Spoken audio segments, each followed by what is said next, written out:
कधी कधी वाटतं आपण एखाद्या बॉक्समध्ये फिट बसत नाही. पण खरं सांगायचं तर बहुतेक वेळा आपण प्रयत्नच करत नाही. आणि स्वतःचा बॉक्स तयार करायचं तर अजूनच नाही. आज सकाळ नेहमीसारखी सुरू झाली होती. पण काही दिवस असे असतात ना, जिथे उत्तर शोधायचे नसतात. फक्त थोडा वेळ स्वतःसोबत घालवायचा असतो.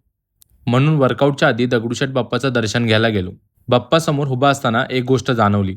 आपण खूप लवकर स्वतःवर लिमिट लावतो. हे माझ्याकडून होणार नाही. मी त्या लेवलचाच नाही. हे माझ्यासाठी नाही आहे. आणि हळूहळू ते खरं मानायला लागतो. त्यानंतर जिमला गेलो. आज बॅक आणि बायसेप डे होता. बॅकचे सेट चालू होते. आणि अचानक पहिला दिवस आठवला. तेव्हा ना स्ट्रेंथ होती, ना कॉन्फिडन्स. आज जे वेट उचलतोय त्याची कल्पनाही तेव्हा नव्हती. जर तेव्हा स्वतःला लिमिट केलं असतं तर आज इथपर्यंत पोचलोच नसतो. आज बायसेप वर्कआउट थोडा हेवी वाटत होता. पण आज वर्कआउटने एक गोष्ट पुन्हा आठवण करून दिली. बहुतेक वेळा प्रॉब्लेम कॅपेबिलिटीचा नसतो. प्रॉब्लेम आपण स्वतःबद्दल बनवलेल्या लिमिटचा असतो.